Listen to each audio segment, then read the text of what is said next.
ये प्रोग्राम है। ओम कृष्णा जी तो सबको मेरा प्रणाम। धंधा जुड़ जाएगा ना तो काम धंधे लग जाएगा। मैं कितने लोग 2-3 जुड़ जाएंगे।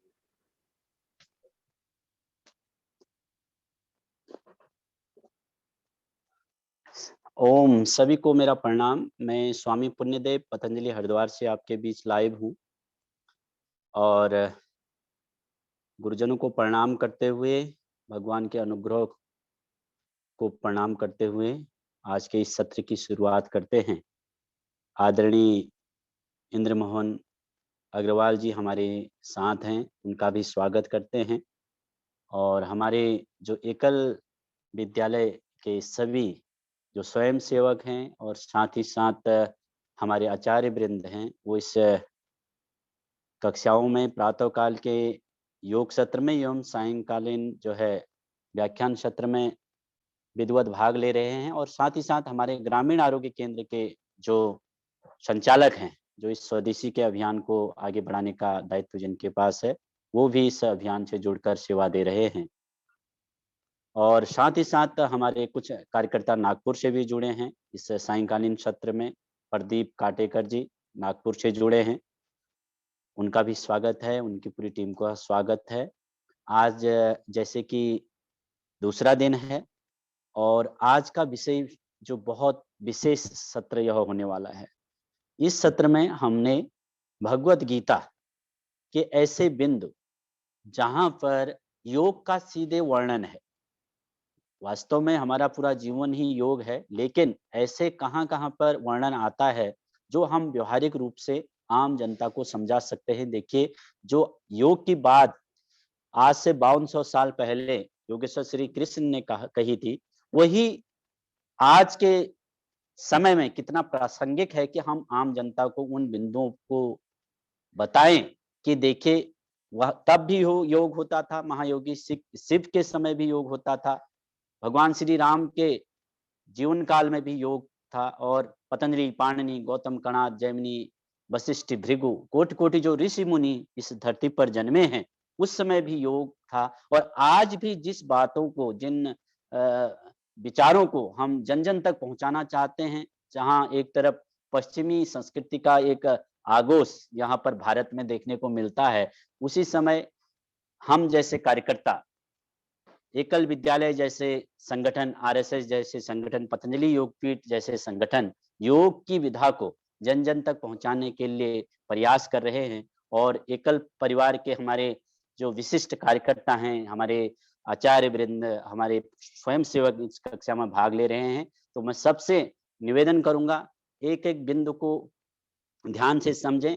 आज हमारे जो बीच परम पूज्य स्वामी जी महाराज जी के परम शिष्य आनंद देव महाराज जी इस व्याख्यान सत्र में उपस्थित हैं और मैंने सुबह भी कहा, वो पूज्य स्वामी जी महाराज जी के प्रिय शिष्यों में एक हैं, क्योंकि प्रथम विश्व योग दिवस का जो आयोजन हुआ था भारत में, आदरणीय प्रधानमंत्री मोदी जी के मंच से इन्हीं की वॉइस पूरे भारत में गूंजी थी। ये इनका अभी सौभाग्य है, हमारा अभी सौभाग्य है कि ऐसे बड़े मंच पर, जो अंतर्राष्ट्रीय लेवल पर पहला विश्व योग पूरे 200 से अधिक देश जिसको मना रहे हैं, उसमें पूज्य आनंद देव महाराज जी की जो आवाज है और मंच से उन्होंने उसका उद्बोधन किया था।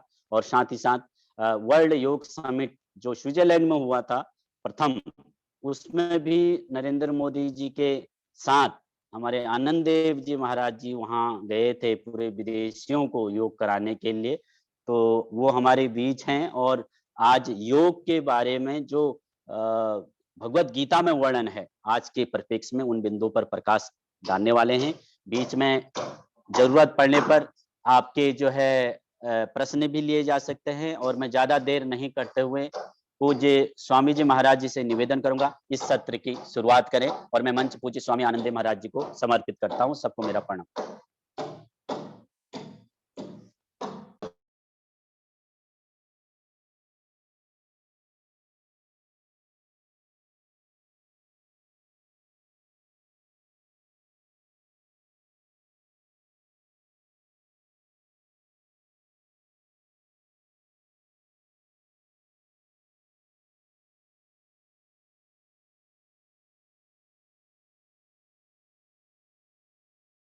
पंकज जी स्वामी जी को अनम्यूट करें। हो गया हो गया।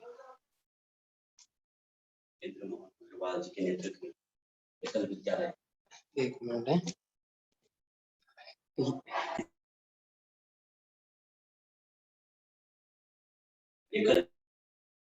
ग्राम संगठन के राष्ट्रीय अध्यक्ष। सभी को सादर प्रणाम, नमस्ते।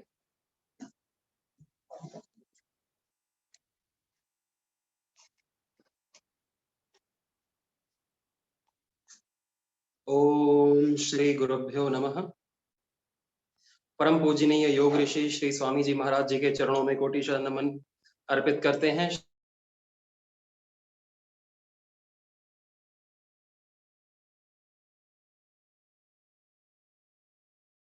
बंद कर दिए।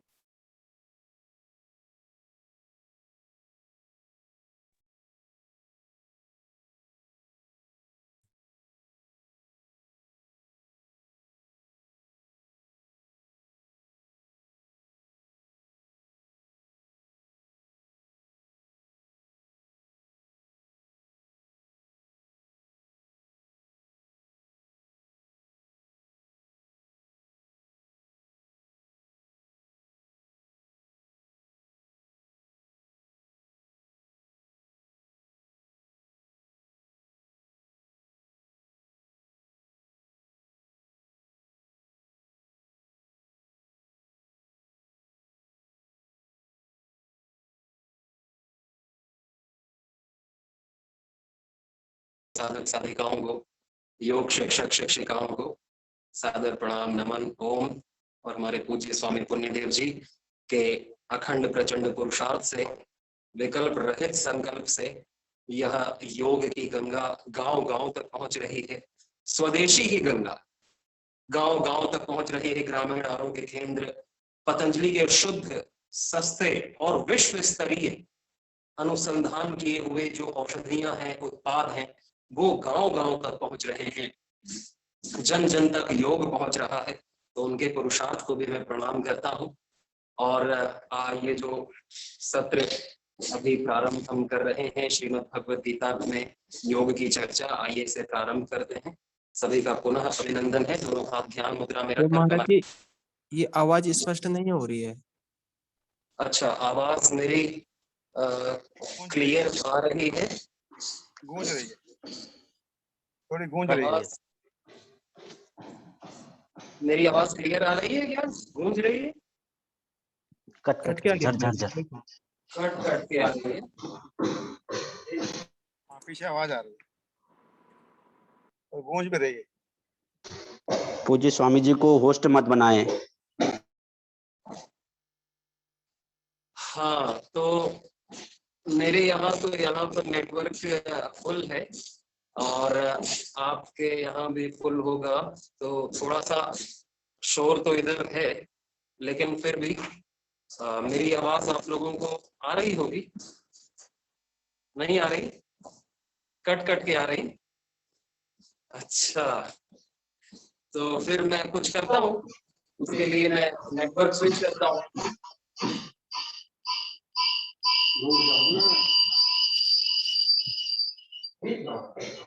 पंकज मेरी आवाज आ रही है क्या? जी महाराज जी। हाँ, तो मैं इसको लगा देता हूँ 1 मिनट।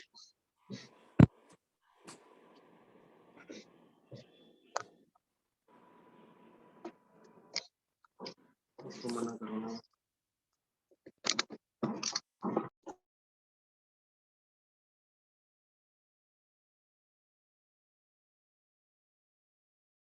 जी स्वामी जी महाराज जी को होस्ट बना दो, अब आवाज ठीक आ जाएगी।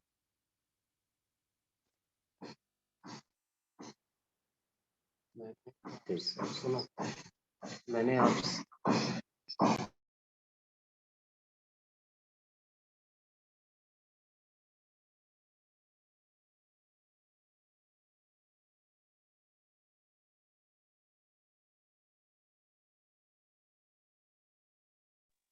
हाँ, हो गया। ओम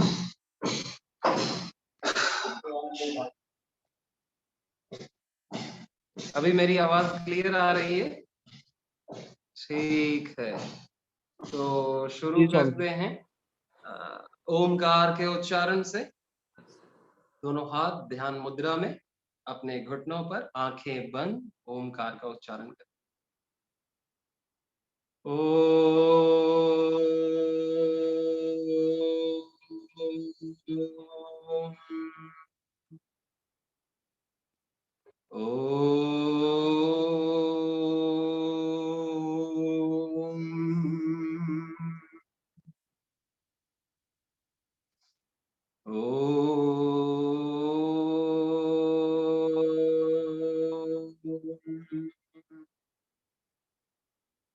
ओम सर्वे भवन्तु सुखिनः, सर्वे सन्तु निरामयाः, सर्वे भद्राणि पश्यन्तु, मा कश्चित् दुःखभाग् भवेत्। ओम असतो मा सद्गमय, तमसो मा ज्योतिर्गमय, मृत्योर्मामृतं गमय। ओम शांति शांति शांतिः। श्री परमात्मने नमः। श्री गुरुभ्यो नमः। सर्वेभ्यो नमः।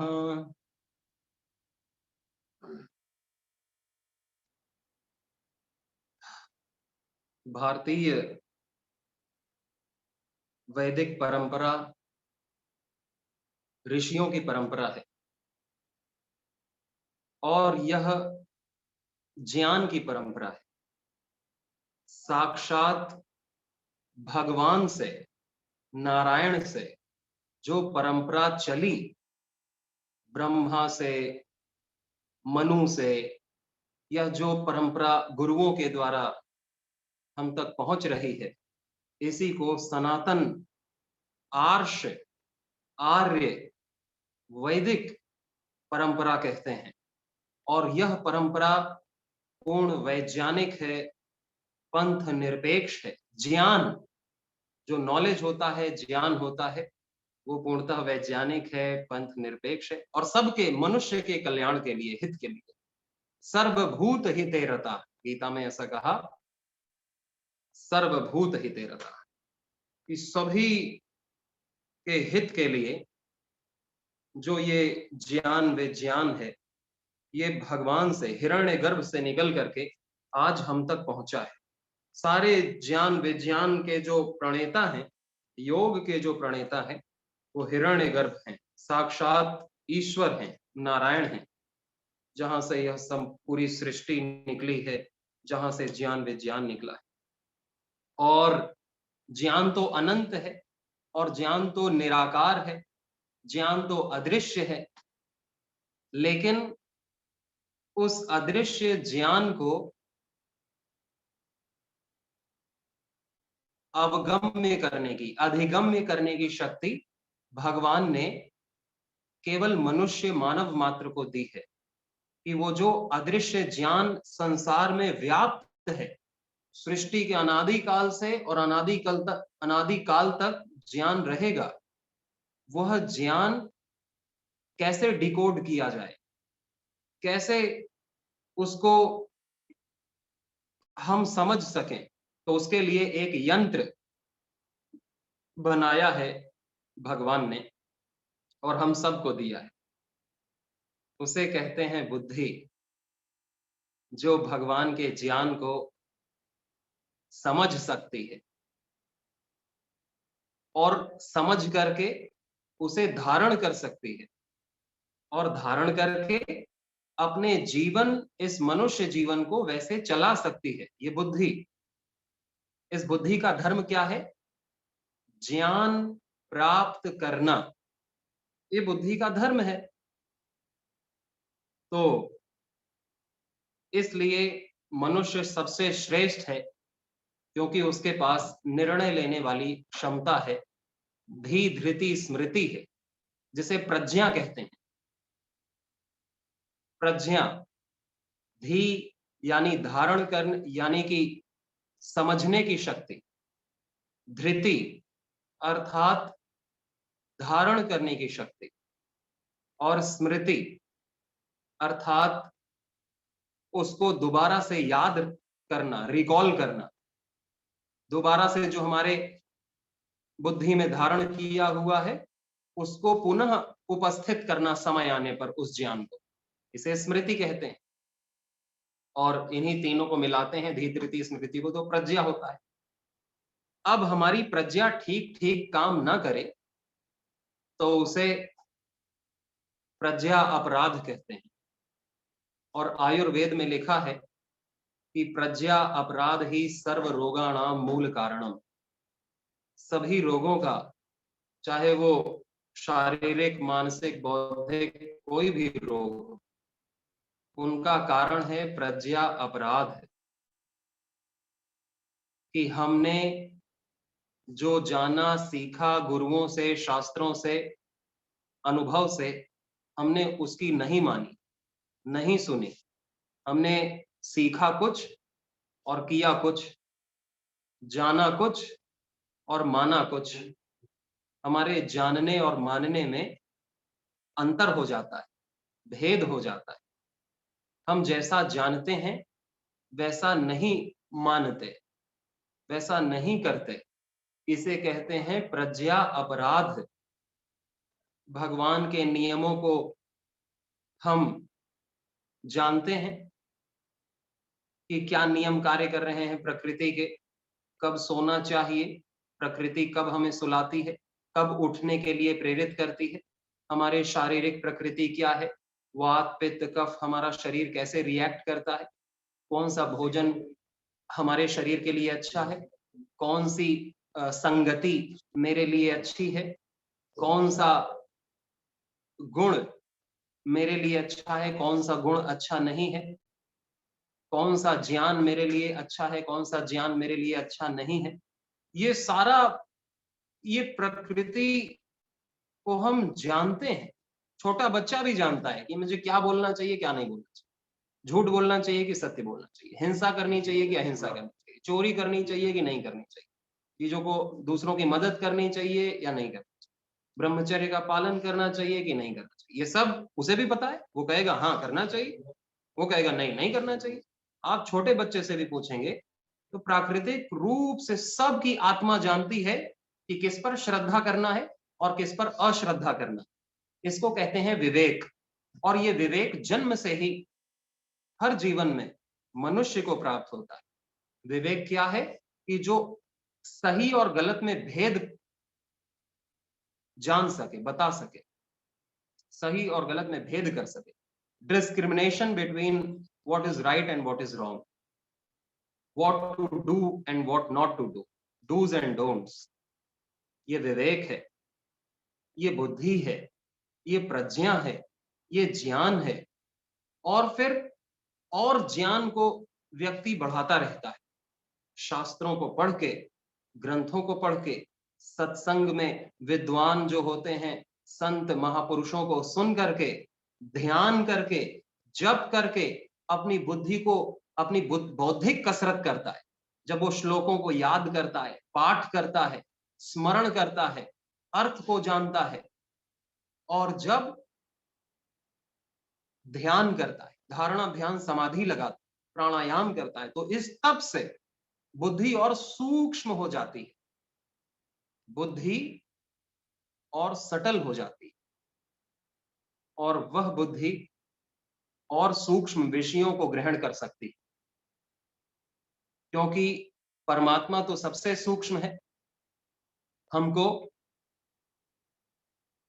आध्यात्म का, भगवान की बातों का पूरा ज्ञान कि भगवान क्या कहना चाहते हैं गीता के माध्यम से, वेद के माध्यम से, वो उसी बुद्धि में आ सकता है जो बुद्धि सूक्ष्म हो गई है। स्थूल बुद्धि, मोटी बुद्धि में ये सारे विषय समझ में नहीं आते।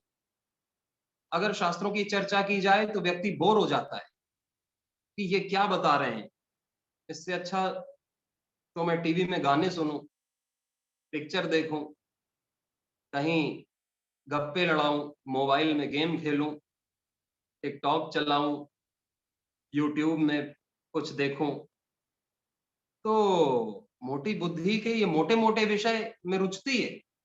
लेकिन जो तप करते हैं, इस प्रकृति के नियमों का पालन करते हैं और जैसा जिन्होंने जाना है उसका सम्मान करते हैं अपने ज्ञान का, तो ये जो बुद्धि देवी है, ये सरस्वती है, ये सरस्वती माता प्रसन्न होती हैं और सूक्ष्म बुद्धि कर देती हैं, ब्राह्मी बुद्धि कर देती हैं, जो और सूक्ष्म विषयों को समझ सके, उसमें हमारा मन लगे, सत्संग में, भजन में, प्रवचन में, शास्त्रों को पढ़ने में।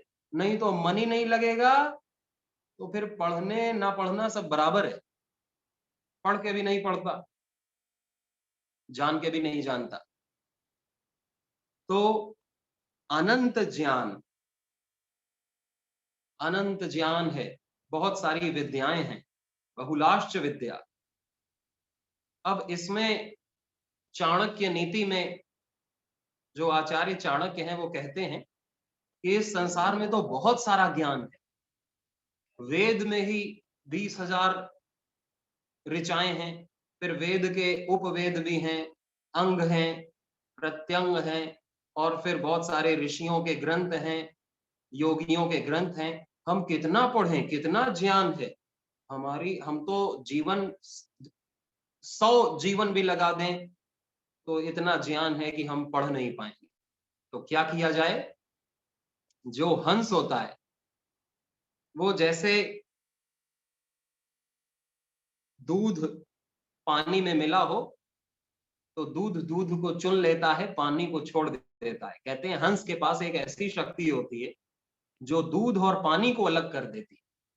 दूध में पानी मिला दो तो कोई ऐसी मशीन नहीं है कि दूध और पानी को अलग कर दे, लेकिन कहते हैं हंस के पास ऐसी है जो दूध और पानी, दूध को अलग कर देता है पानी से। दूध पी लेगा, पानी छोड़ देगा। इसलिए हम इस अनंत ज्ञान में उतना कम से कम ज्ञान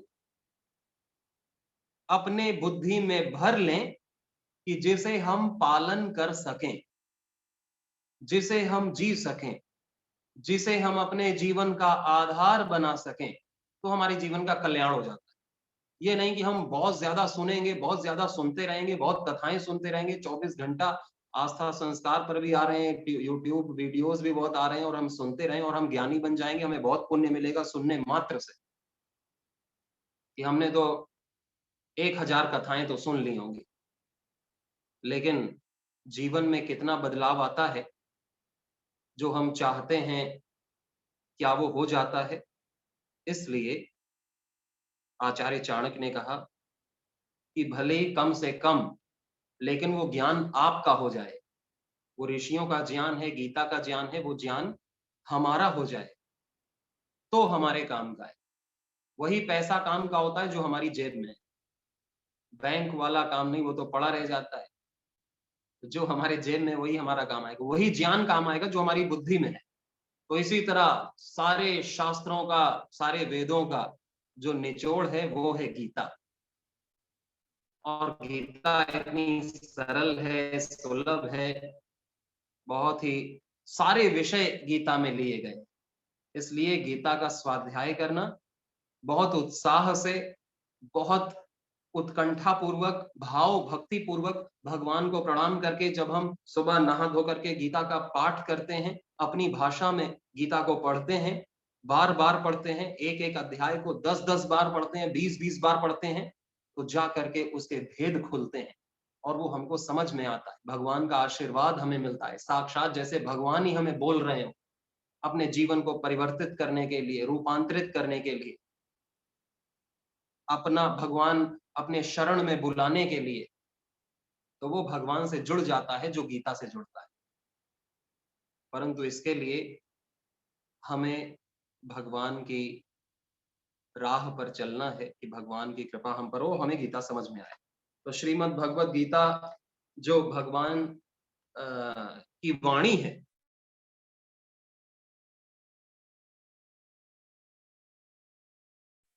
जो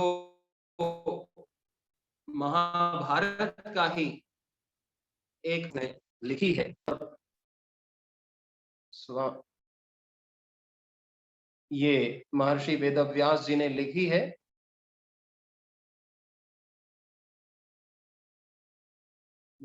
लाइट नहीं बंद की तुमने। 18 अध्याय हैं, 700 श्लोक हैं, जो कि संवाद है भगवान योगेश्वर श्री कृष्ण का और अर्जुन के बीच में संवाद है। तो इसमें 18 अध्याय में तो बहुत कुछ है। अर्जुन विषाद योग, सांख्य योग, कर्म योग, ज्ञान कर्म संन्यास योग, कर्म संन्यास योग, आत्म संयम योग, ज्ञान विज्ञान योग, अक्षर ब्रह्म योग, राज विद्या राजगुह योग, विभूति योग, विश्व रूप दर्शन योग, भक्ति योग, क्षेत्र क्षेत्रज्ञ विभाग योग, गुण त्रय विभाग योग, पुरुषोत्तम योग, दैवासुर संपद विभाग योग, श्रद्धा त्रय विभाग योग और मोक्ष संन्यास योग। हर अध्याय में योग है। योग क्या? योग वह चीज जो हमें भगवान के पास ले जाती है,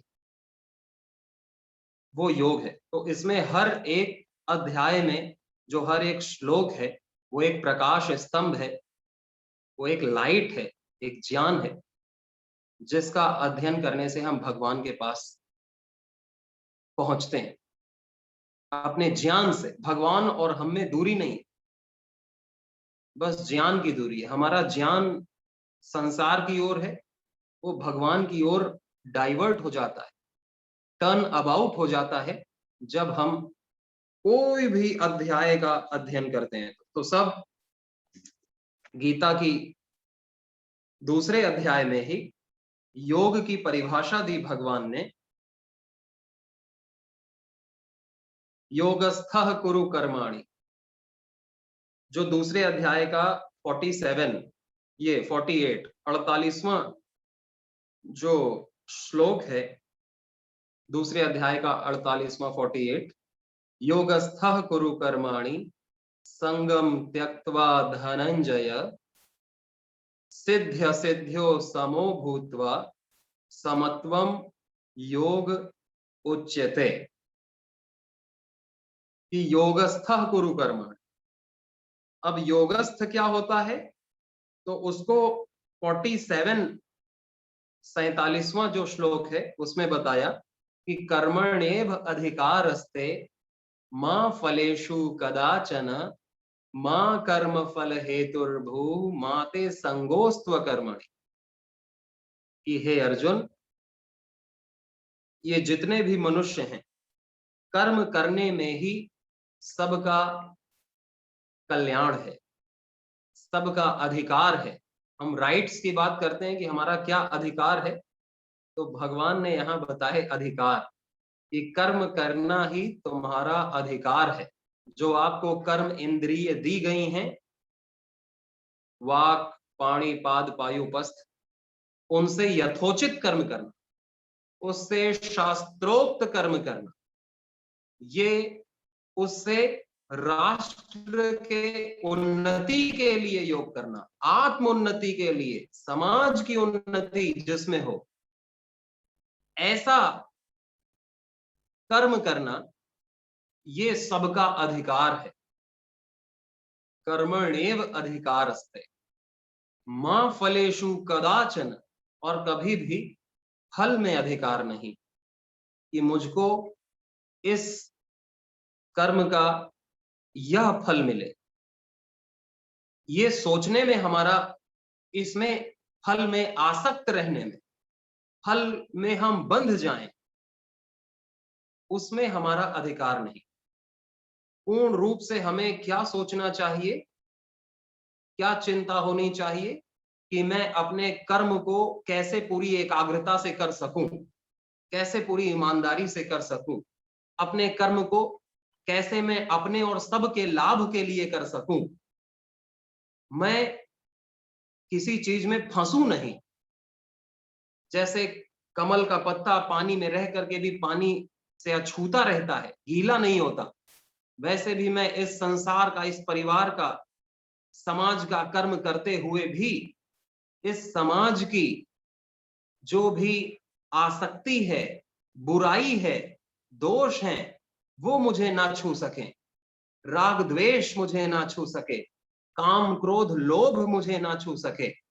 इसमें हमारी पूरी हमारा चिंतन होना चाहिए, फल में चिंतन नहीं।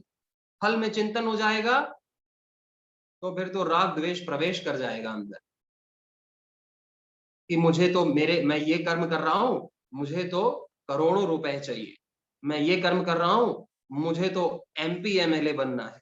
मैं ये कर्म इसलिए कर रहा हूं क्योंकि मुझे ये पद प्रतिष्ठा सत्ता सम्मान सुख प्राप्त करना है, लग्जूरियस लाइफ प्राप्त करनी है। तो फल की चिंता जो करता है वो व्यर्थ ही जीता है। जो फल की चिंता करता है वो व्यर्थ ही चिंता कर रहा है, क्योंकि उसकी चिंता तो भगवान कर रहे हैं। भगवान ने पहले से ही निर्धारित कर रखा है कि इस बंदे के कैसे कर्म हैं और इसको कैसा फल देना है। उसकी चिंता कौन कर रहा है? हमारा पिता, हमारा बाप, परमेश्वर, परमात्मा उसकी चिंता करता है। जाति, आयु और भोग ये जन्म से ही हमारे फिक्स हो जाते हैं कि हम मनुष्य जाति में पैदा होंगे और हमारी इतनी आयु होगी और हमें ये भोग सामग्री मिलेगी। भोग सामग्री यानी सेवा करने के लिए सामग्री, कि हम उससे अपना भी पेट पाल सकें और उससे सेवा कर सकें। इसे भोग सामग्री कहते हैं। भोग कोई गलत अर्थ नहीं है इसका। भोग माने ये नहीं कि जो मुझे मिला है वो सब मेरे ही खाने के लिए। ऐसे ये तो बहुत बुरा चिंतन है कि कोई व्यक्ति जो कमाए वो सारा का सारा ही अपने लिए खाएगा तो मर जाएगा, बीमार हो जाएगा। इसलिए हमें दान करना चाहिए। कोई तो अपने कमाता है पति तो पत्नी को भी नहीं देता, बच्चों को भी नहीं देता, पता नहीं कहां लेके जाएगा उसे। इसलिए हम जब भी यार ये 1 मिनट बंद कर दो, दरवाजा बंद करो।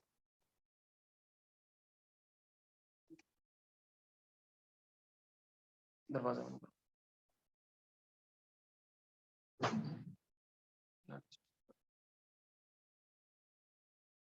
हाँ, यहाँ पर कार्य चल रहा है गुरुकुल में, इसलिए थोड़ा सा व्यवधान है। तो मैं ये कह रहा था, निवेदन कर रहा था कि कर्मण्येव अधिकारस्ते मां फलेषु कदाचन। भगवान ने बहुत कम शब्दों में बहुत बड़ी बात कही, गागर में सागर भर दिया, कि व्यक्ति यदि इसी आधे श्लोक को ही अपने जीवन का आधार बना ले, कर्मण्येव अधिकारस्ते, तो फिर उसका कल्याण होने से कोई नहीं रोक सकता। कि मेरा कर्म करने में ही अधिकार है, शिकायत करने में नहीं कि ये क्या मुझे मिल गया, ये तो नहीं मिलना चाहिए था, ऐसा आदमी मिला, ऐसा ये मिला, ऐसा घर मिला, ऐसी परिस्थिति मिली, ऐसा शरीर मिला, ऐसा संसाधन मिला, ऐसा मिला, वैसा मिला। तो ये तो हमारी कर्मों का फल है, हम नहीं भोगेंगे, एक ही बार भोगना है। तो इसे पूरी तरह हम स्वीकार कर लें। इसमें हम परेशान रहेंगे तो फिर हम कर्म कैसे कर पाएंगे अच्छे चंगे भले? हम भगवान पर श्रद्धा विश्वास कैसे कर पाएंगे यदि हम भगवान की दी हुई चीजों पर ही प्रश्न चिन्ह खड़ा कर देंगे कि ऐसा क्यों दिया, वैसा क्यों दिया? हम लोगों का सेवा कैसे कर पाएंगे यदि हम दोष ही देखते रहेंगे? लेकिन जो दोष नहीं देखते, उनका शरीर कैसा भी हो, वो जीवन में बहुत बड़ा कार्य कर जाते हैं। उनका शरीर नाटा हो, छोटा हो, रोगी हो, निर्धन हो, लेकिन जो एकदम कर्म को ही अपना पूजा बनाते हैं, अधिकार मानते हैं और किसी भी चीज की शिकायत नहीं करते, वो बहुत सफल होते हैं जीवन में। इसलिए कर्म ही पूजा कही गई है। एक ही ईश्वर कहा गया है कि ईश्वर कर्म रूप में राज कर रहा है इस सारी धरती पर। कर्म रूपी ईश्वर इस सारी धरती पर राज कर रहा है और उसी की जय जयकार होती है जो कुछ करके दिखाता है। एक कविता भी है ना, कुछ किए बिना ही जय जयकार नहीं होती, कोशिश करने वालों की कभी हार नहीं होती। इसलिए हमें निरंतर प्रयत्नशील रहना चाहिए। जो भी हमारे कर्तव्य भगवान ने हमें दिए हैं, कर्तव्य क्या होता है? वर्तमान परिस्थिति में जो भी काम हमारे सामने रहता है वो हमारा कर्तव्य है। वर्तमान परिस्थिति में जो भी कार्य हमारे सामने आता है वो हमारा कर्तव्य, वो हमें करना चाहिए। जैसे कि सुबह हमें जल्दी उठना है तो वो हमारा कर्तव्य है। सुबह जल्दी उठ के फ्रेश होकर के हमको योग अभ्यास करना है तो वो हमारा कर्तव्य है। अब उसी समय गुरुजी ने हमें बुला लिया तो वहां जाना हमारा कर्तव्य है। फिर उन्होंने कहा कि तुम गौशाला में जाओ, गाय की सेवा करो, तो वो मेरा कर्तव्य है। अब फिर गाय भाग रही है तो उसे पकड़ करके खूंटे में बांधना, ये मेरा कर्तव्य है। फिर जो आज्ञा मिली उसका पालन करना, वो मेरा कर्तव्य है। अब मैं इसमें सोचूं कि मेरे को वहां क्यों लगा दिया, गौशाला में क्यों लगाया, मेरे को ये उसको क्यों नहीं बोला, मुझे क्यों बोला, तो ऐसे तो जीवन खत्म हो जाता है। जीवन का पतन, अधोगति शुरू हो जाती। जब हम सामने से आई हुई परिस्थितियों को बदलने का प्रयास करते हैं, सामने से बनी हुई परिस्थिति, सामने से प्राप्त वस्तु सामग्री परिस्थिति पर हम प्रश्न चिन्ह खड़ा कर देते हैं, क्योंकि वो भगवान के विधान के अनुसार भगवान का ही आशीर्वाद हमें मिला है, तो उसे हमें स्वीकार करना चाहिए, उसमें हमें कर्म करना चाहिए। तो बोला कि फल की चिंता मत करो, क्योंकि फल की चिंता मेरे ऊपर छोड़ दो। भगवान कह रहे हैं कि मैं तुम्हारे हृदय में बैठा हूं। जैसे मुनीम होता है, आजकल तो कैशियर बैंक होता है जो आपके पैसे का ख्याल रखता है कि आपने कितनी नोटें दी थी और फिर उसको ज्यादा करके वापस लौटाता है कुछ इंटरेस्ट लगा के। तो भगवान हम सबके हृदय में विराजमान है और वो हमारे हर एक कर्म को देखता है, हर एक कर्म को गिनता है, उसे देखता है कि ये व्यक्ति क्या सोच रहा है, ये मेरा पुत्र, मेरी पुत्री, ये किसके बारे में क्या क्या सोच रहा है, किससे इसका द्वेष है, किससे इसका राग है, कहाँ इसको क्रोध है, कहाँ इसकी वासनाएं हैं, कहाँ इसका गलत कर्म हो रहा है, क्या क्या इसके संस्कार हैं। जितने भी हम कर्म करते हैं वो सब भगवान रिकॉर्ड करते हैं, वो सब भगवान नोट करते हैं। एक भी कर्म ऐसा नहीं छूटता जो हम कर डालें और वो रिकॉर्ड ना करे, वो नोट ना करे। एक भी ऐसा कर्म नहीं होता। भगवान हर कर्म का लेखा जोखा रखते हैं और फिर उस लेखा जोखा जैसा है फिर वैसा ही हमें फल मिलता है। पुण्य कर्मों का सुख फल मिलता है, पाप कर्मों का दुख फल मिलता है, और दिव्य कर्मों का, निष्काम कर्मों का हमको दिव्य फल मिलता है। हमको शांति, आनंद, भक्ति, ज्ञान की प्राप्ति होती है दिव्य कर्मों से, निष्काम कर्मों से, जो अशुक्ल अकृष्ण कर्म है। तो भगवान इतना सब कार्य कर रहा है। जैसे एक नौकर मुनीम कार्य करता है, उसको तो हम सैलरी देते हैं, भगवान तो कोई सैलरी भी नहीं लेता हमसे और हमारे सारे कर्मों का लेखा जोखा रखता है कि इसके आगे आने वाले दिनों में इसको मैं ठीक ठीक सुख दे सकूं। जो इसका जितना बैलेंस है, जितना इसके खाते में है, मैं उसका ठीक ठीक इसे न्यायपूर्ण इसकी व्यवस्था कर सकूं आगे इसकी जाति आयु भोग की। तो फल की चिंता हमारा तो भगवान करता है, इसलिए जो आज्ञा हो उसे हमें करना चाहिए, निष्काम होकर के करना चाहिए, क्योंकि कामनाएं तो जितनी उचित हैं उतनी अपने आप पूरी होती हैं। कामनाएं पूरी करने वाला तो भगवान है, आज तक किया है। सब फूल पौधों की, पशु पक्षियों की, चींटी से लेके हाथी तक की, सभी जीव जंतुओं की, सभी मनुष्यों की पूरी कर रहा है कामना, हमारी भी पूरी करेगा। हम क्यों बार बार मांगते रहें, कुछ भगवान को परेशान करते रहें, ये दो ये दो, हम क्यों कामना रखें।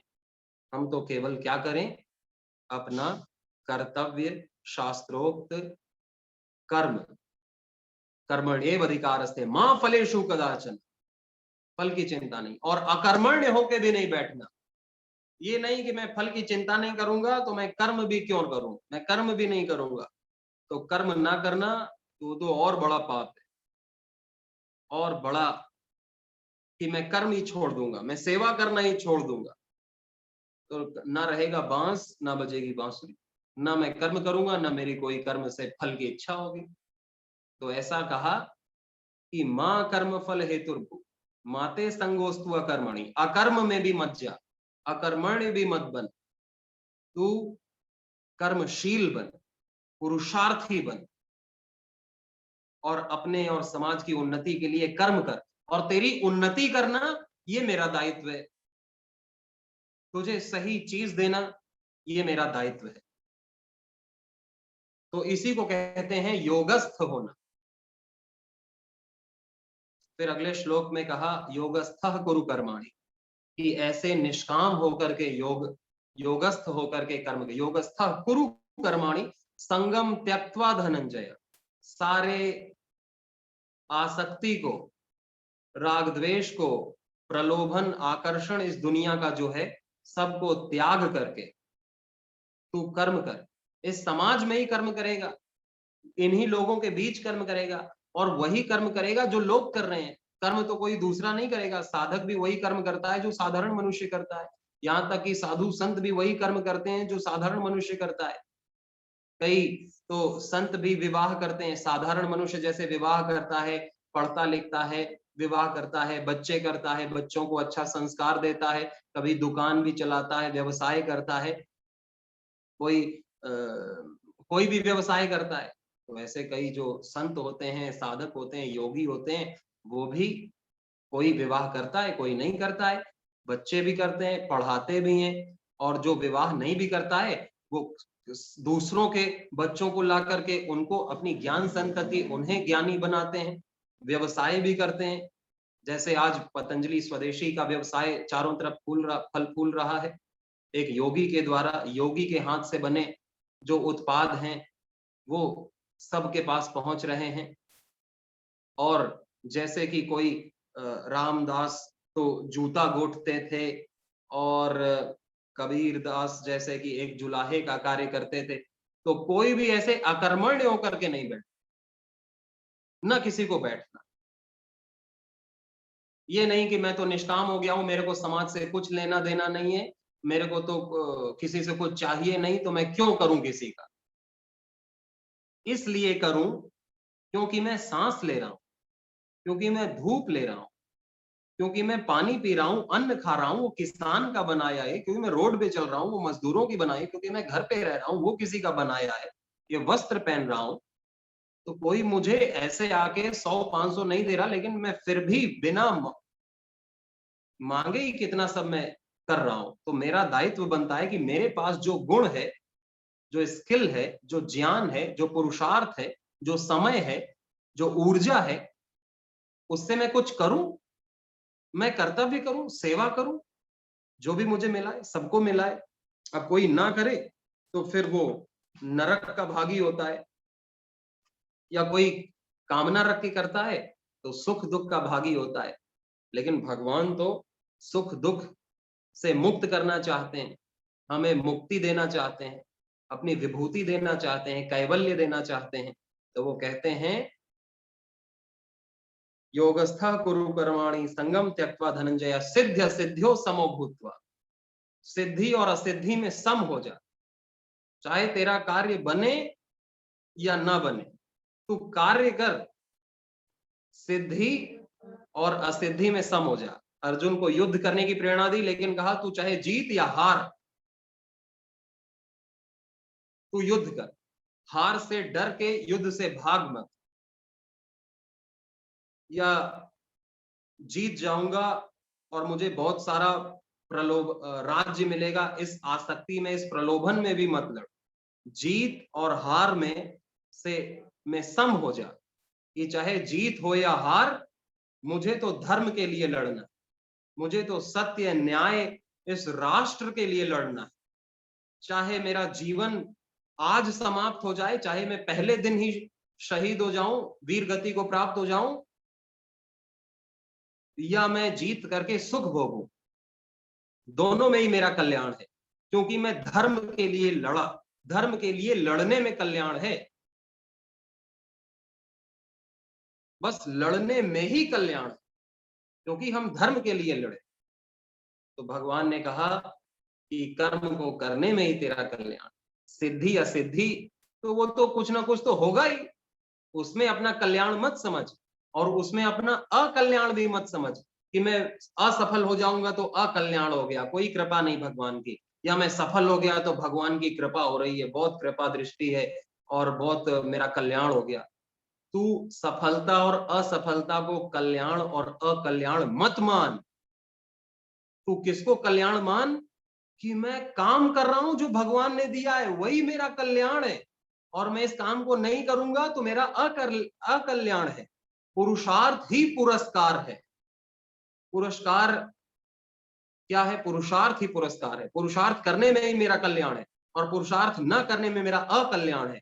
बाकी सिद्धि असिद्धि तो सह ले जाएगी, मेरे को कोई आसक्ति नहीं है, न किसी का भय है। असिद्धि में भी मैं आनंद में रहूंगा और सिद्धि में भी मैं आनंद में रहूंगा। मेरा जीवन रहेगा, मेरा पुरुषार्थ रहेगा, और मेरा पुरुषार्थ रहेगा तो सिद्धि देना तो भगवान का कार्य है। अब वो मेरे कर्मानुसार देगा, उसकी भी मुझे कोई अपेक्षा नहीं, वो भगवान का कार्य है, उसकी चिंता है, उसका हेडेक है, वो संभालेगा।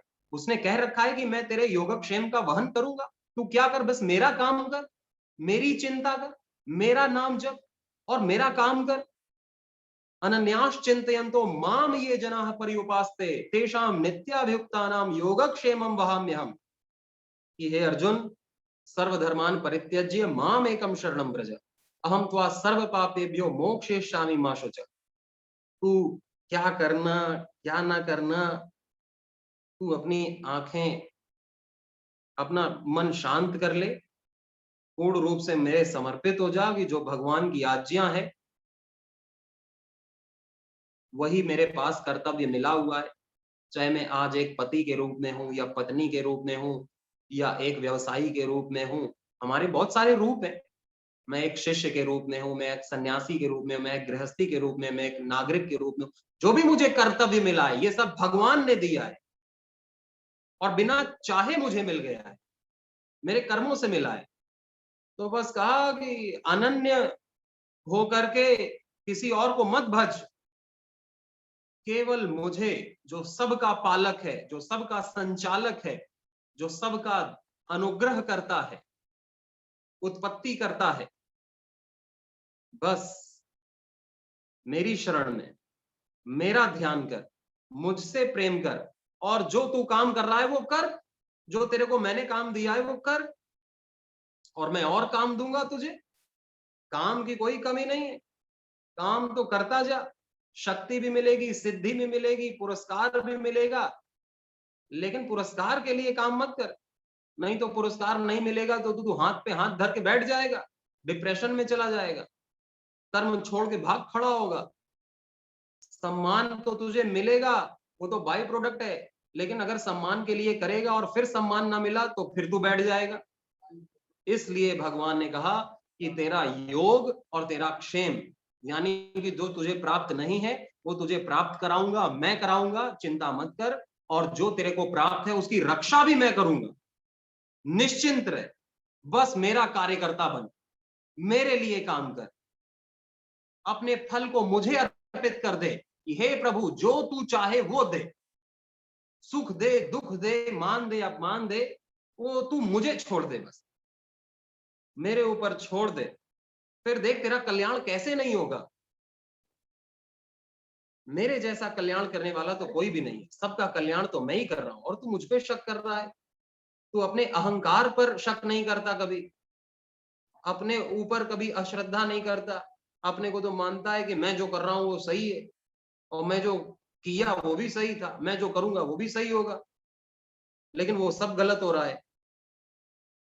एक बार मेरे ऊपर श्रद्धा कर और अनन्य श्रद्धा कर, ऐसी श्रद्धा मेरे ऊपर कर कि सारी श्रद्धा उखड़ जाए और मेरे ऊपर आ जाए। श्रद्धावान लभते ज्ञान, श्रद्धावान को ही सब प्राप्त होगा। जो श्रद्धा पूर्वक कर्म करेगा, केवल श्रद्धा भी क्या करेगी? श्रद्धा भगवान पर और भगवान की आज्ञा का पूर्ण पालन, और भगवान ने दी है आज्ञा कर्म करने की, बलम उपास्व, बल प्राप्त करने की, कि हम शरीर से बहुत शक्तिशाली हो, हम बुद्धि से बहुत प्रज्ञावान हो, हृदय से बहुत श्रद्धावान हो।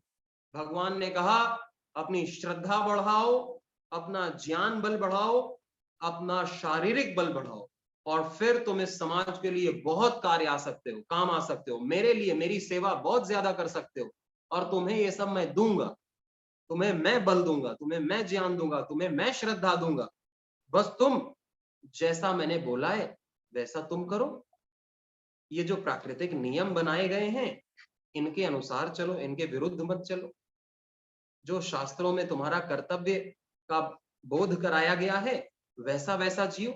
तुम आसक्ति मत रखो अपने घर पर, अपने स्थान पर, अपने कपड़ों पर, अपने पद पर, अपनी प्रतिष्ठा पर, अपने बच्चे पर, अपने शिष्य पर, अपने शरीर पर भी। कोई तुम्हारा मैं हूं, मुझ पर अपना अधिकार मानो, मुझ पर आसक्ति करो। फिर भगवान ने कहा कि अनन्यास चिंतयन्तो, अनन्य भाव से मेरे को भज, बस। और फिर सब की सेवा करो, सबके प्रति अपने कर्तव्य का पालन करो, क्योंकि सभी मेरे हैं। सबकी सेवा करोगे तो मेरी ही सेवा कर रहे हो।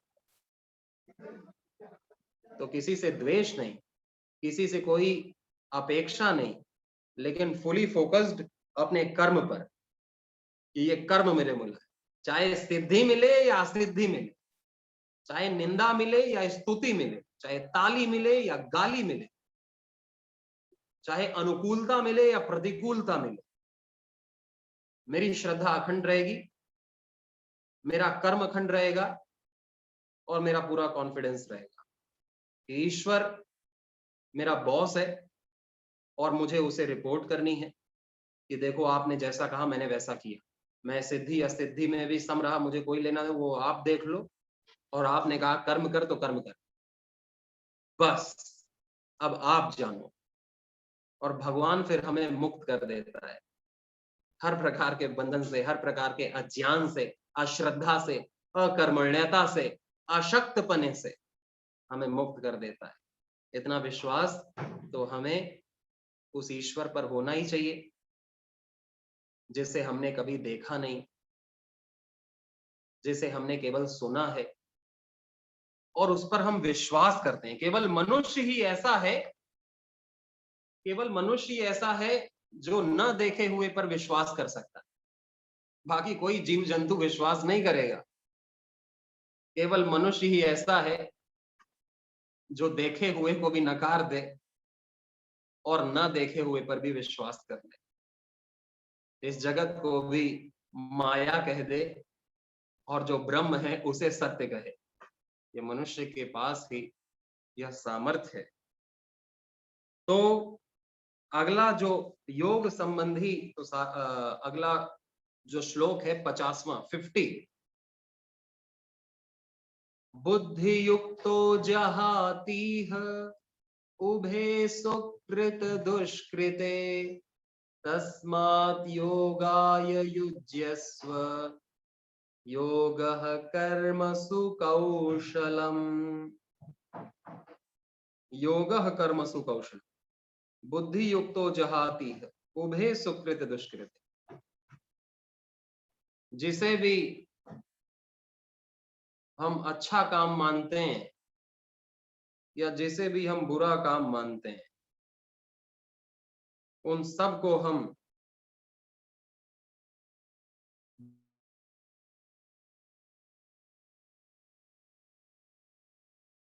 बुद्धि युक्तो, बुद्धि से युक्त होकर के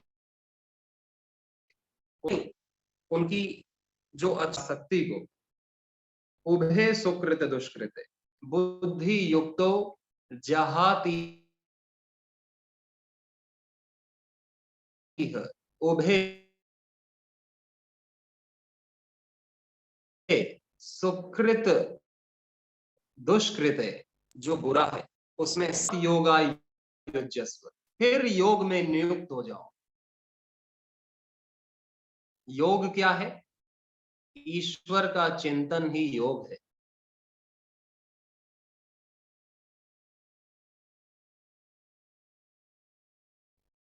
इसलिए योगः कर्मसु कौशलम, यह एक सूक्ति जो गीता की दी है कि अपने कर्म को कुशलता से करना ही योग है। और कर्मों में कुशलता क्या चीज है? कर्मों में कुशलता ये है कि ये बात मत सोचो कि कौन सा कर्म अच्छा है और कौन सा कर्म बुरा है। बस जो तुमको कार्य मिला है उसको तुम्हें करना है। अगर गुरु की आज्ञा है, शास्त्रोक्त है, तो उसे तुम्हें करना है। ये छोड़ना नहीं अपने कर्म को। कई लोग जो उनका धर्म है, जो उनका कर्म है, उसको छोटा मानते हैं कि, और दूसरे के कर्म को बड़ा मानते हैं और अपना कर्म छोड़ देते हैं। कोई गृहस्थी अपने गृहस्थी से दुखी होता है और गृहस्थी को छोड़ देता है और कहता है ये घूम फिर के प्रवचन करना और ऐसे घूमते रहना ये बहुत अच्छा काम है और मुझे यही करना चाहिए। गृहस्थी में तो बहुत झंझट है, मैं वो छोड़ दूंगा और मैं अब सन्यासी बन जाऊंगा। सन्यासी होने में तो बहुत आनंद है, बहुत सुख है। तो फिर वो अपने कर्म को छोटा मान लेता है, दूसरे के कर्म को बड़ा मान लेता है और फिर छोड़ देता है अपने कर्म। कहता है ध्यान करना बहुत बड़ा कर्म है, मैं ध्यान करूंगा, मैं दुकान नहीं जाऊंगा, मैं खाना नहीं बनाऊंगा, मैं झाड़ू पोछा भी नहीं करूंगा, मैं कपड़े भी नहीं धोऊंगा, मैं जो भी मेरे कर्तव्य हैं, बच्चों को शिक्षा देना, पढ़ाना, मैं तो बस ध्यान करूंगा। ध्यान करना बहुत अच्छा कर्म। तो भगवान ने कहा कि जो कर्म आपको मिले हैं वही महान है और उन्हीं कर्मों से ही आप महान बनेंगे। कोई कर्म छोटा या बड़ा नहीं होता, अच्छा या बुरा नहीं होता। उसको आप कर कैसे रहे हो वो अच्छा बुरा होगा। कर्म को आप मेरे लिए करोगे, निष्काम होकर के करोगे, या अपने आत्म कल्याण के लिए करोगे, या तो जगत के कल्याण के लिए करोगे, तो वो अच्छा हो जाएगा। और यदि उस कर्म को किसी फलासक्ति के कारण से, पद प्रतिष्ठा सुख सम्मान के लिए करोगे, या किसी को हानि पहुंचाने के लिए करोगे, या राग द्वेष से प्रेरित होकर के, या अपने लोभ के लिए करोगे, तो वही कर्म गलत हो जाएगा। हम यज्ञ कर रहे हैं और यज्ञ में आहुति डाल रहे हैं कि उसका नाश हो जाए, हे भगवान उसका अकल्याण कर दो, मेरे को इतना लाभ दे दो, तो वही कर्म गलत हो जाएगा। यज्ञ ही गलत हो गया। यज्ञ कर्म तो ठीक है, लेकिन वो जो आपने भावना की उससे पूरा का पूरा ये जो पूरा का पूरा कर्म ही गलत हो गया। तो कर्म अच्छा है या बुरा है उसको त्याग दो अपनी बुद्धि से। बस कर्म मिलाए तो करना है। जैसे अर्जुन सोच रहा था कि मैं युद्ध करूंगा और युद्ध में मेरे अपने मारे जाएंगे, मेरे को जिन्होंने सिखाया है, पाला है, पोसा है, बड़ा किया है, और मैं उन्हीं के खिलाफ युद्ध करूं, उन्हीं को मारूं, ये तो कितना बड़ा पाप होगा। किसी को मारना तो कितना बड़ा पाप है, किसी की हत्या करना, किसी को विधवा बना देना, किसी को अनाथ बना देना, ये तो कितना बड़ा पाप है, मैं नहीं करूंगा युद्ध। तो भगवान ने कहा देख, युद्ध अच्छा या बुरा नहीं होता है, युद्ध को किस भावना से कर रहा है वो अच्छा बुरा है। तू धर्म के लिए युद्ध कर, मेरे लिए युद्ध कर, सम होकर के युद्ध कर, तो यही युद्ध तुझको मुक्ति देगा, स्वर्ग के द्वार खोल देगा, तुझे मुक्त कर देगा। और यही युद्ध यदि तू इस राग द्वेष में करेगा तो नरक जाएगा, तो राग द्वेष आएगा, अंदर अशांति आएगी, कभी तृप्ति नहीं मिलेगी, तू हमेशा परेशान रहेगा और अधर्म बढ़ता रहेगा। तेरा तो धर्म है युद्ध करना, तू केवल युद्ध कर। क्या सोच रहा है कौन मेरा है क्या? अभी तक तो तूने नहीं सोचा, इतने सारे सैकड़ों हजारों युद्ध कर डाले, सारे लोगों को तूने गाजर मूली की तरह काट डाला, तब तो तूने नहीं सोचा। आज आज सोच रहा है। तो आज जो ये क्लैव्यता आई है अपनों को सामने देख करके, अभी तक तेरे को युद्ध अच्छे लग रहे थे, अभी तो तक तो युद्ध हॉबी थी, और आज युद्ध बुरा लग रहा है। अभी तक तो इसलिए कहा कि बुद्धि युक्तो जहाती है उभे सुकृत दुष्कृत, ये अच्छा काम है, ये बुरा काम है, इसमें बुद्धि हटाओ। बस जो आज्ञा मिली, जो मेरी आत्मा अंतरात्मा, जो शास्त्र की आज्ञा, जो गुरु की आज्ञा है, बस उसने कह दिया तो मुझे करना है। जैसे कि परम पूज्य स्वामी जी महाराज ने आंदोलन, इकट्ठा आंदोलन में, कितने राष्ट्र आंदोलन 2014 में हमारे पंत प्रधान आदरणीय मोदी जी को लाने के लिए कितना अखंड प्रचंड पुरुषार्थ किया। उसके लिए जगह जगह घूमे कि आप इनको चुने, अपने प्रदेश में इस एमएलए को चुने, इस एमएलए को चुने। भले ही वो एमएलए कितना भी कैसा भी हो, लेकिन उसको चुनना पड़ा, क्योंकि मोदी जी को लाने के लिए कई ऐसे लोगों को भी चुनना पड़ा जो कि अयोग्य थे, उतने नहीं थे। लेकिन अगर उन्हें नहीं चुनते तो पूरी की पूरी सरकार ही दूसरी रहती। आज जो स्वदेशी का वैदिक शिक्षा का प्रचार प्रसार बहुत ही तीव्र गति से हो पा रहा है, वो उतना संभव नहीं हो पाता। होता तो जरूर, लेकिन उतना गति से नहीं हो पाता। हमारा ये धर्म का कार्य उतने गति से नहीं हो पाता। तो इस तरह एक आचार्य थे एक आचार्य खानपुर गुरुकुल के, तो उन्होंने कहा कि यहाँ का जो जिसको हमने वोट दिया उसको कोई भी वोट नहीं देना चाहता था। उसमें बहुत सारे ऐब थे, उसने कुछ काम नहीं किया था, लेकिन परम पूज्य स्वामी जी कह रहे थे कि मोदी जी को जिताना है तो जो भी भाजपा के खड़े हैं उनको, हमको उनके लिए प्रचार करना है, उनके लिए प्रसार करना है, क्योंकि ये आज ये मांग है, देश की मांग है, समय की मांग है, धर्म की मांग है। ये एक जो इस वैदिक धर्म को मानने वाली, इसमें श्रद्धा आस्था रखने वाली, ऋषि पद पे जो आस्था रखती है वैसी सरकार आए। तो उन्होंने कहा कि भाई हमने तो ये जाना कि जो है अच्छा व्यक्ति कोई नहीं, बुरा व्यक्ति कोई नहीं, बस जो गुरु की आज्ञा है बस वो हमें करना है। बाकी तो गुरु जान रहा है कि क्या करना है, बस हमें तो जो आज्ञा मिली वो करना है।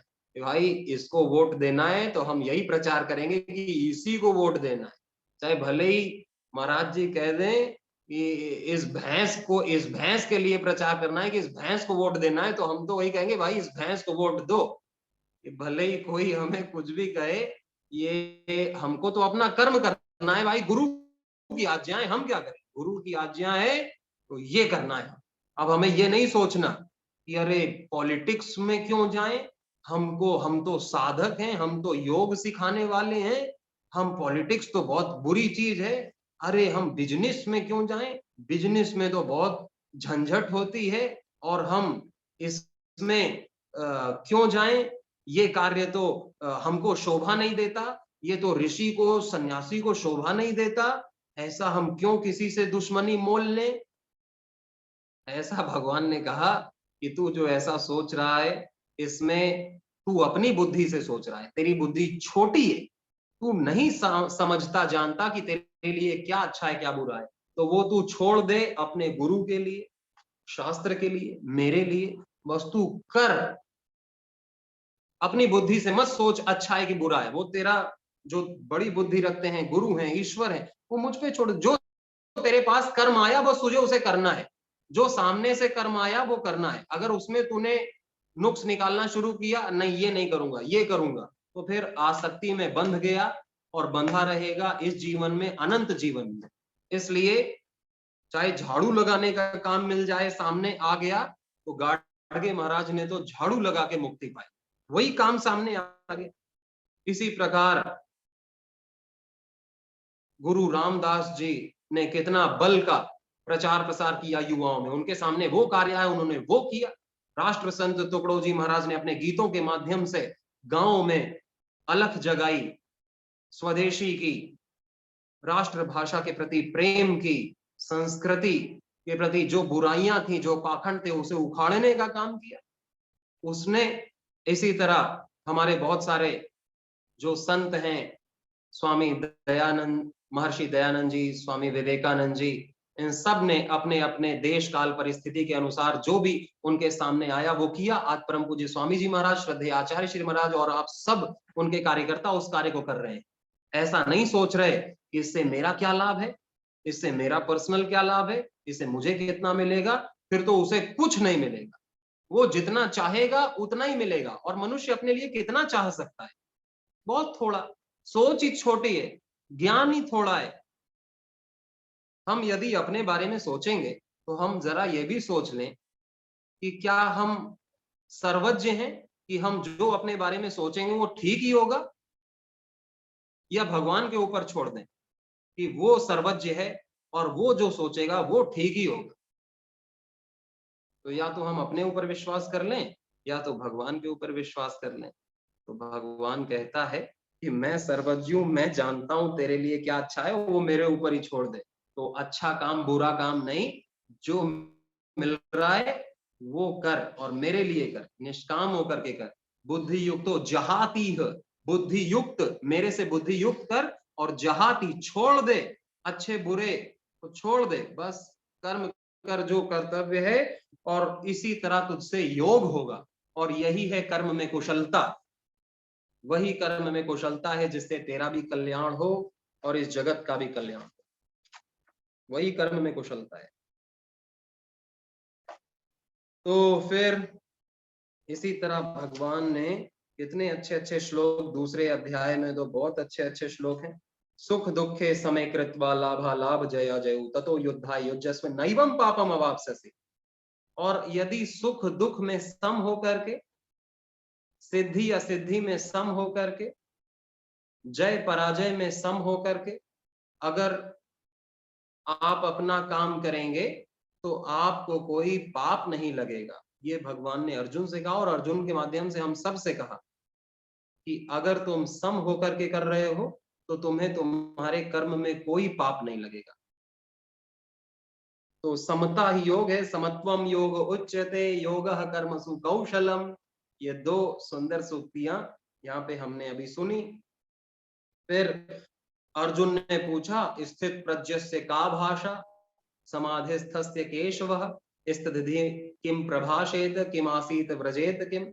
यानी जिसे जो स्थित प्रज्ञ हो गया, जो योग से युक्त हो गया, वो कैसे उठता है, कैसे बैठता है, कैसे चलता है, कैसे बात करता है, इसके क्या लक्षण है, हम कैसे पहचाने कि हम योगी हो गए या कोई योगी हो गया, कैसे पहचाने, उसके क्या लक्षण है। तो भगवान ने कहा प्रजहाति यदा कामान। श्लोक संख्या है 55 और 55 से लेकर के आगे सारे श्लोक लक्षण गिना रहे हैं दूसरे अध्याय का 55 कि प्रजहाति यदा कामान सर्वान पार्थ मनोगतान आत्मन्येवात्मना तुष्ट स्थित धीर स्थित प्रज्ञस्तदुच्यते।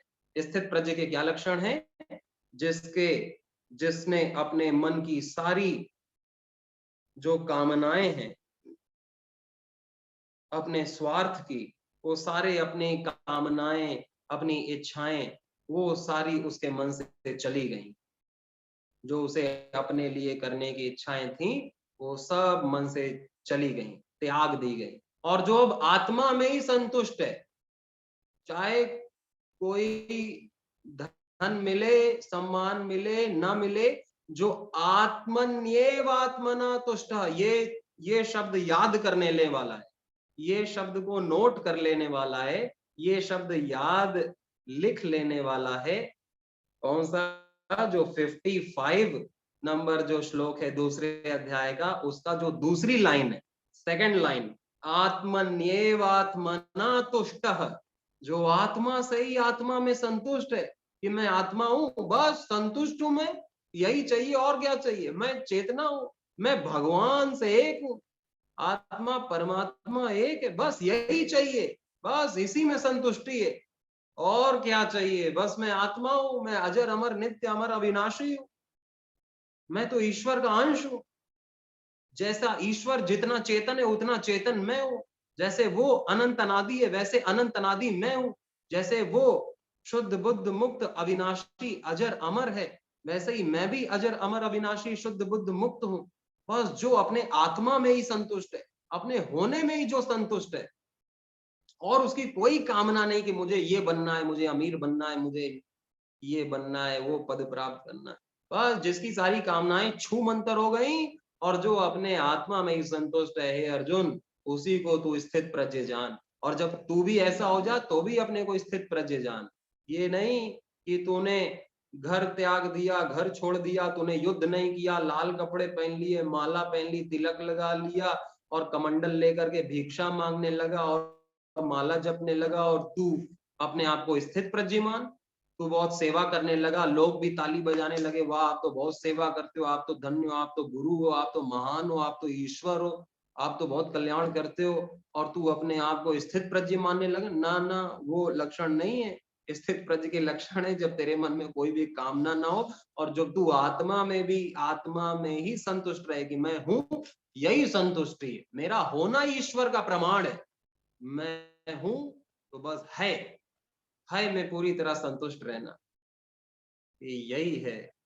बस फिर तो चाहे ऋषियों पर तो जो है कितना अपमान भी होता था महर्षि दयानंद जी का, जब वो शास्त्रार्थ करते थे काशी में जाकर के पंडितों से, पाखंडियों से, तो उन पर आलू टमाटर अंडे और उनको गाली देना सब मिलता था।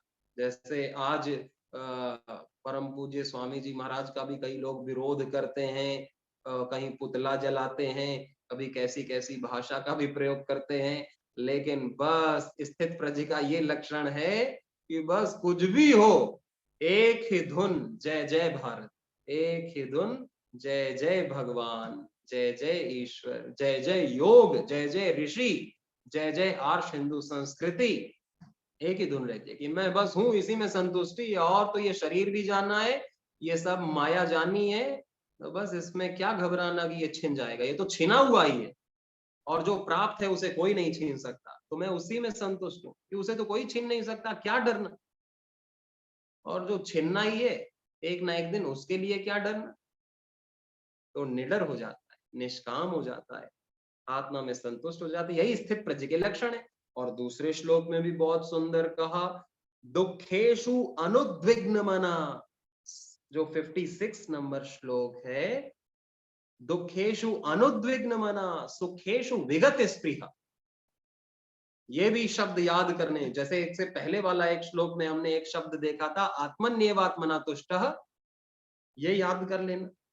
और एक दूसरा है जो 56 की पहली लाइन है, दुखेशु अनुद्विग्न मना सुखेशु विगत स्पृहा वीत राग भय क्रोध स्थित धीर मनोरचते। जो पहली लाइन है वो याद करने होंगे। वो क्या कहती है, जो दुख में परेशान नहीं होता अर्जुन, जो दुख में कितना भी दुख हो उसमें परेशान नहीं होता, उसमें अंदर से हिलता कांपता नहीं है, और सुख में जिसका लालच नहीं होता, सुख में जिसकी स्पृहा, जिसकी आसक्ति नहीं होती, सुख में जिसका राग नहीं और दुख में जिसका द्वेष नहीं, जो न किसी से राग करता है न द्वेष करता है, कितना भी दुख आ जाए वो परेशान नहीं होता, कितना भी सुख आ जाए वो उसकी इच्छा नहीं करता, ये और आए, ये बना रहे, ये बना रहे, उसकी इच्छा नहीं करता। बस उसे तो स्थित प्रज्ञ जानना, स्थित प्रज्ञ उसको मत जानना जिसकी जय जयकार ये सारा संसार करता रहता है, जिसके पास बहुत धन वैभव है, जो बहुत ही कोई नंग धड़ंग घूम रहा है, जो बहुत ही सालों से नहाया नहीं है, हड्डियां दिख रही हैं, या बाह्य रूप आकार को देख करके तू किसी को स्थित प्रज्ञ मत जानना अर्जुन। तू अपने को ऐसे जानना कि जब दुख आता है तो हम परेशान तो नहीं होते, और जब बहुत सुख आता है तो हम उसकी और इच्छा तो नहीं करते कि ये बना रहे, मस्त अभी चल रहा है तो ये अभी होता है धीरे धीरे। ये तो परिणाम है, ये तो परिणाम है। दुखेशु अनुद्विग्नमनः सुखेशु विगत स्पृहा। बस इस परिणाम, इस ध्येय को देखते हुए जब हम चलते रहते हैं, चलते रहते हैं, चलते रहते हैं, तो हम पहुंच जाते हैं। और हमारा ये ध्येय नहीं है, हमारा ध्येय ही इधर है कि हम दुख से बचना चाहते हैं और सुख चाहते हैं, तो हम इधर चलते रहते हैं, इधर चलते रहते हैं। तो ये यात्रा तो भैया अनंत की है, गोल गोल घूमते रहेंगे। और ये यात्रा तो अंत की है, जहां ईश्वर की प्राप्ति हो जाती है। तो इस दिशा में चल, कहां? जहां हम दुख में परेशान ना हो और सुख की इच्छा से भी मुक्त हो जाएं। सुख की कोई इच्छा नहीं, इस तरफ चलें तो हमें लक्ष्य मिल जाता है। और फिर वीत राग भय क्रोधा, जिसका राग द्वेष भय क्रोध जिसका चला गया है, राग द्वेष भय क्रोध जिसका चला गया है, जिसको अभी कभी क्रोध नहीं आता, जिसका किसी से राग द्वेष नहीं, जिसको भय नहीं लगता, बस वही वीतराग है, वही स्थित धी है, उसी को स्थित प्रज्ञ कहते हैं, उसी की प्रज्ञा प्रतिष्ठित हो गई है। और फिर देखिए अगले श्लोक में 57 में क्या कहा। ये 57 श्लोक तो बहुत ही अच्छा है, इसे भी याद कर लेना और इसी को याद करके इसी को दोहराते रहना। अर्थपूर्ण दोहराना, ये नहीं कि केवल निरर्थक ही दोहराते रहे, इसका अर्थ नहीं पता फिर भी दोहरा रहे, उससे ज्यादा लाभ नहीं होगा। उससे ये तो है कि आप याद कर लोगे अच्छे से, श्रद्धा से, लेकिन अर्थ के साथ दोहराना। क्या दोहराना?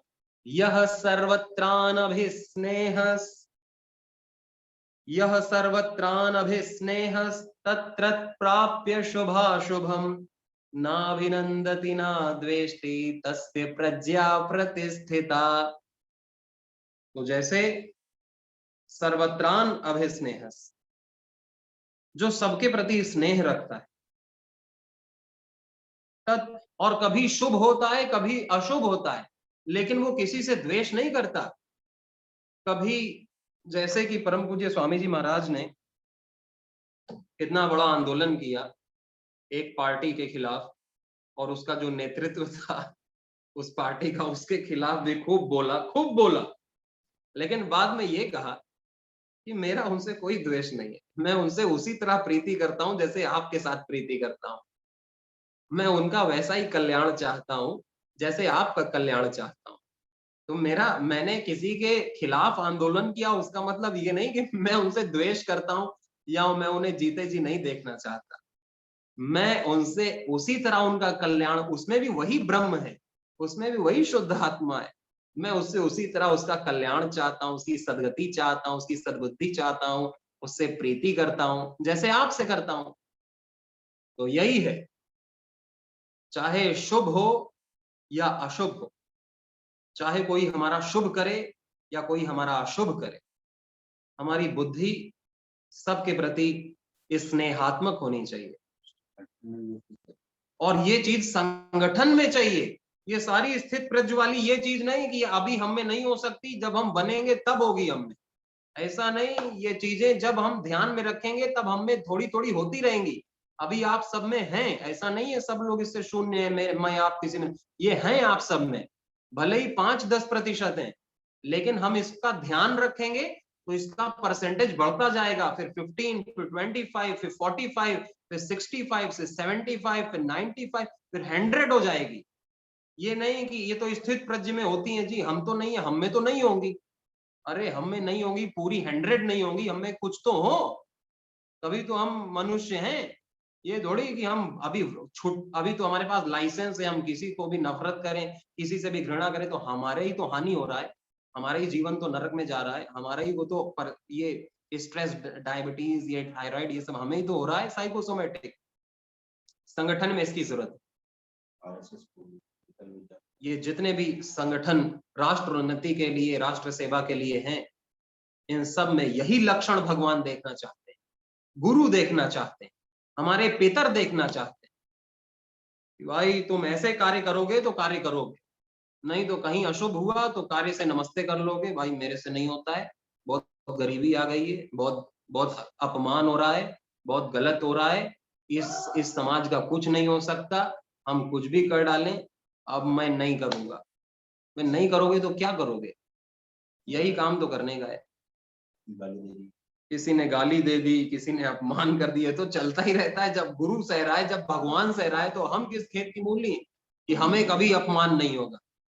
हम सेवा करेंगे तो हमारा सदा मस्त सम्मान और रसगुल्ला मिलता रहेगा, है ना? हमें मिलेगा, वही तो परीक्षा है, वही तो धैर्य है, वही तो हमारा तप है, वही तो हमारा चढ़ावा है भगवान के प्रति कि देखो भगवान, हमने सह लिया। आपने कहा था ना, सहने को हम सम है, हम अभी भी टिके हुए, हम अभी भी कर रहे हैं। यही चढ़ावा है, यही तप भगवान भोगता है। भगवान ने कहा इसमें 5वें अध्याय में, यज्ञ तपसाम भोक्तारम सर्वलोक महेश्वरम अहम हृदय सर्वभूतानाम ज्ञात्वा शांति मरिच्छते, कि मैं, जो आप लोग तप करते हो उसको मैं भोगता हूं। आपके लड्डू जो चढ़ते हैं उसको तो मैं नहीं खाता हूं, उसको तो आप ही खाते हो चढ़ा करके, जो भी लड्डू केले फल आदि खाते हो। लेकिन मैं क्या भोगता हूं? आप जो तप करते हो ना धर्म के लिए, मेरे लिए, इस राष्ट्र की उन्नति, सबके कल्याण के लिए जो आप तप करते हो, वो मैं भोगता हूं और उससे मैं बहुत प्रसन्न होता हूं, आपके यज्ञ से, आपके सेवा से। जैसे गुरु गोलवलकर जी ने तप किया राष्ट्र के लिए, जैसे वीर सावरकर जी ने तप किया राष्ट्र के लिए, स्वामी विवेकानंद जी ने तप किया राष्ट्र के लिए, स्वामी महर्षि दयानंद जी ने तप किया राष्ट्र के लिए, राष्ट्र संत तुकडोजी महाराज ने, संत गाडगे बाबा ने जो तप किया राष्ट्र के लिए, उसको भगवान ने भोगा। और जिसको भगवान भोगते हैं वो तो आत्मा अमर हो जाती। तो हम बहुत चालाक बनते हैं, हम कुछ भी करते हैं भगवान को दे देते हैं। जैसे बच्चों को टॉफी और कंफर्ट खुश करने के लिए 1 रुपए दे देते हैं, वो खुश हो जाता है। वैसे भी हम सोचते हैं भगवान भी खुश हो जाएगा, हम उसके दान पेटी में 10 रुपए डाल दें या उसको लड्डू दे दें, नारियल फोड़ दें। ऐसे तो क्या भगवान जो कह रहा है वो करें तो खुश होगा ना। कहते हैं हम भगवान को मानते हैं, भगवान की नहीं मानते। तो हम भगवान की माने, भगवान को माने चाहे ना माने, भगवान की माने तो फिर भगवान खुश होगा। भगवान ये नहीं कहता कि मेरे को मानो, भगवान कहता है मेरी बात मान लो, जो मैं कह रहा हूं वो मानो, मेरा नाम मत लो, भले मेरा नाम मत लो, मुझे मत मानो, मेरी बात मान लो। जैसे कि एक गाना भी तो बनाया है ना राष्ट्र संत ने, सच्चे काम किया जग में जिसने, उसने प्रभु नाम लिया न लिया, अपने ही मन को रखा वश में, वो चारों ही धाम गया न गया, जिसके भाषण में झूठ नहीं, वो वेद का पाठ किया न किया, सच काम किया जग में जिसने, उसने प्रभु नाम लिया न लिया। अभी समाप्त करना है। हेलो, आज तो आज का यह सत्र समय पूरा हुआ है और सुबह का सत्र भी मेरे द्वारा ही होगा योग का। इस पर श्रीमद् भागवत गीता का तो एक श्लोक ही हम अपने जीवन में उतारें तो उसी से कल्याण है।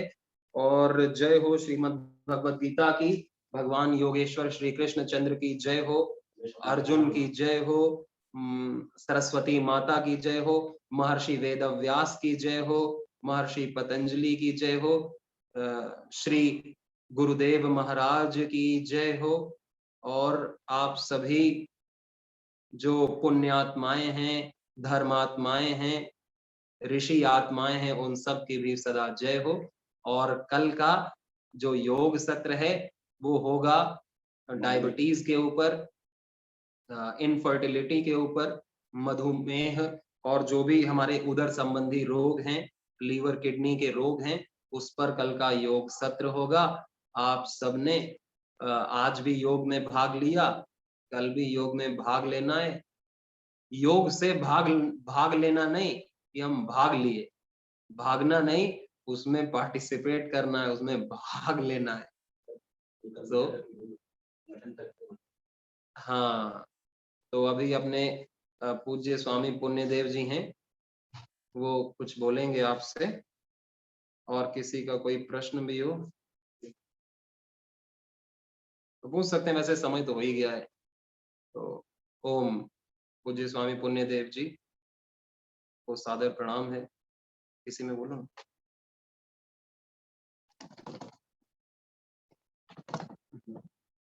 सबको मेरा प्रणाम।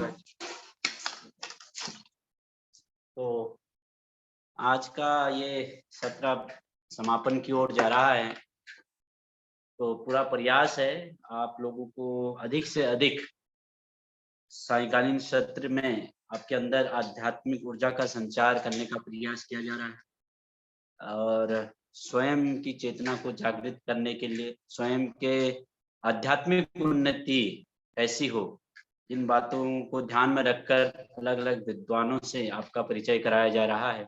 और प्रातःकालीन सत्र जो है स्वास्थ्य का है, दोनों एक दूसरे के पूरक हैं, क्योंकि बाहर भी ठीक करना है और स्वयं को भी ठीक करना है ना। शरीर भी शुद्ध हो, स्वस्थ हो, पड़ोसी भी स्वस्थ हो, गांव वाले भी स्वस्थ हो, शहर वाले भी स्वस्थ हो, यह एक विधा है।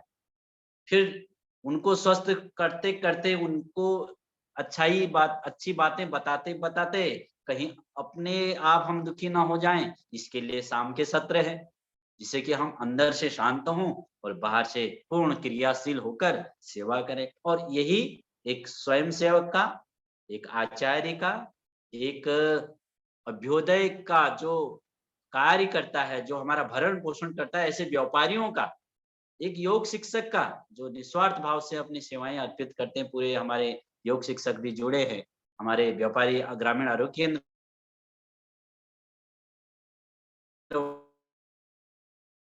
वाले भी जुड़े हैं, हमारे जो एकल विद्यालय बच्चे को संस्कारित करने वाला के कार्यकर्ता भी इसे जुड़े हैं। तो उनको भी, वो भी बहुत उमंग के साथ, बहुत सात्विकता के साथ, बहुत ध्यान से इस कार्यक्रम का लाभ उठा रहे हैं। और नागपुर के सारे योग शिक्षक कार्यकर्ता, हमारे आदरणीय प्रदीप काटेकर जी, काका जी जिनको कहते हैं, है ना, काका जी, कितना सुंदर नाम है गांव का, काका जी मुस्कुरा रहे हैं, उनके नेतृत्व में बैठे हैं। तो आप सभी ऐसे ही हंसते मुस्कुराते रहिए, और इसी के लिए ये यज्ञ चल रहा है। हम लगे हैं सुबह, थोड़ा हमें हमारे आनंद देव जी परेशान ज्यादा करते हैं, मुझे मेरे दूसरे कार्य से छुड़ाकर इस पर लगा देते हैं, क्योंकि इनको जिम्मेदारी दी गई है इसकी मेरे द्वारा। लेकिन इनके बाद भी अन्य दिन में नए बच्चे आए हैं जो सन्यासी बनने, उनको मार्गदर्शित करने का काम रहता है, वो भी व्यस्त रहते हैं। तो ऐसे ही सुबह शाम कोशिश करें, इसमें पूर्ण रूप से उपस्थित रहें। हमारे जो महेंद्र पाल जी जो आंचल प्रभारी हैं एकल विद्यालय के, वो नमस्ते करें, वो बहुत जुड़े हैं काफी सात्विकता के साथ। अलग अलग कार्यकर्ता जुड़े हैं, जाके ज्यादा क्या बखान करूं, बस बात एक ही है, जो भी सिखाया जा रहा है आपके दरवाजे पर हम आए हैं। 12 दिन तक यह शिविर एकल विद्यालय का चलने वाला है, ये ग्रामीण आरोग्य केंद्र का, साथ ही साथ सहयोग शिक्षक चल ही रहा है। तो सब अधिक से अधिक इससे लाभान्वित हों, आपका कल्याण हो, आपके परिवार का कल्याण हो, आपके गांव का, आपके क्षेत्र का, और पूरे राष्ट्र और विश्व का कल्याण हो, यही मंगलमय हम कामना करते हैं। अब इस कार्यक्रम को यही विराम देते हैं। आदरणीय हमारे अग्रवाल जी, रणजीत जी, अलग अलग कार्यकर्ता जो एकल परिवार से जुड़े हैं, बहन गार्गी जी, गार्गी गीतिका जी, अलग अलग जो आरएसएस के हमारे मुख्य कार्यकर्ता जुड़े हैं, उनको प्रणाम करते हुए प्रातःकाल विशेष सत्र है, आप उसको मिस ना करें, समय पे आए। जिनको अभ्यास नहीं, थोड़ा ताकत लगाएं, गुनगुना पानी पीकर, थोड़ा गुनगुना पानी पीकर। मैं देख रहा था सुबह योग सत्र में से कुछ महानुभाव बीच में से उठकर, वो अब मैं क्या बोलूं, अब हम तो वो पेट साफ नहीं होता तो चल देते हैं बीच में। तो ये स्थिति ना आए, अगर योग करने बैठे हैं तो पहले से ही जैसे खाने में ध्यान लगाते हैं, उससे उतना ही फेंकने में भी ध्यान लगाना है। तो कुछ को डिस्टर्ब हो जाता है, क्योंकि अभ्यास नहीं होता योग करने का, तो बीच में जाके फिर टॉयलेट जाते हैं, संडास जाते हैं।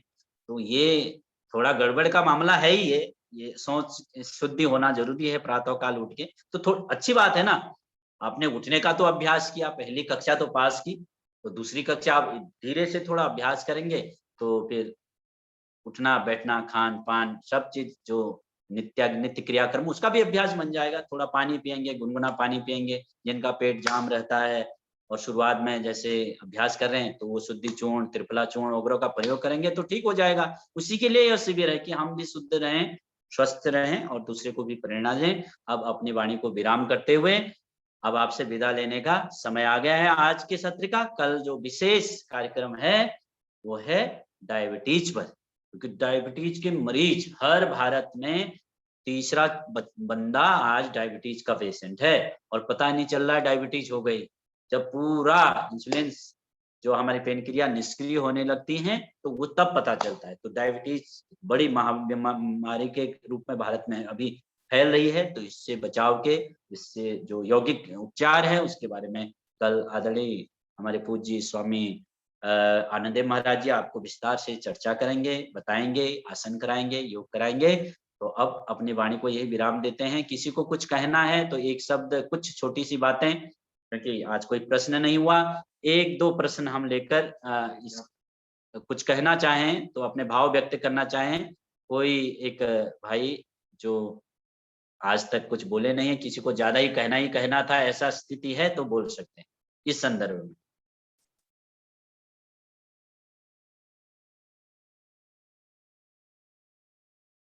ठीक है, सब कह रहे हैं ठीक हो रहा है महाराज जी, अच्छा लग रहा है और आपका ऐसा सानिध्य मिलता रहे और आपको हमारा सानिध्य मिलता रहे और हमें आपका सानिध्य मिलता